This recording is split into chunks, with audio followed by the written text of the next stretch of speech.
Hello friends, ഇന്ന് കണവ തോരൻ വെക്കാൻ പോവുകയാണ്. കണവ ഇവിടെ അരിഞ്ഞ് കഴുകി വൃത്തിയാക്കി വെച്ചിട്ടുണ്ട്. ഇതൊന്ന് വേവിച്ചെടുക്കണം.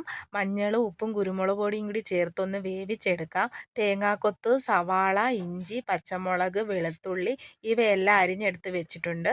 ആവശ്യത്തിന് തേങ്ങയും തിരിങ്ങി വെച്ചിട്ടുണ്ട്.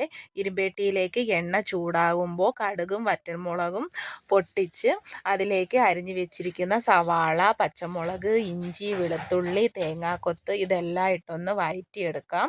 അതൊന്ന് വഴന്ന് വരുമ്പോഴത്തേക്ക് ഇതിനാവശ്യമുള്ള പൊടികൾ ചേർത്ത് കൊടുക്കാം. പൊടികൾ ചേർത്ത് കൊടുത്തതിന് ശേഷം എല്ലാം കൂടി ഒന്ന് മിക്സ് ചെയ്ത് ഒന്ന് മൂത്ത് വരുമ്പോഴത്തേക്ക് നമ്മൾ തിരിങ്ങി വെച്ചിരിക്കുന്ന തേങ്ങ ചേർത്ത് കൊടുക്കുക. തേങ്ങായും പൊടികളും എല്ലാം കൂടി ഒന്ന് മിക്സ് ചെയ്തെടുത്തതിന് ശേഷം വേവിച്ച് വെച്ചിരിക്കുന്ന കണവയും കൂടി ചേർത്ത് കൊടുത്ത് അതിനെ ഒന്ന് സെറ്റ് ചെയ്തെടുക്കണം. ഇതിന് കണവ, കൂന്തൽ എന്നൊക്കെ പറയും. പിന്നെ ദാണ്ട അതിവിടെ സെറ്റാക്കി എടുത്തിട്ടുണ്ട്. ആവശ്യത്തിന് കറിവേപ്പിലയും കൂടി ചേർത്ത് കൊടുത്തിട്ടുണ്ട്. ഇനി അതൊന്ന് അടച്ച് വെച്ച് വേവിക്കാം.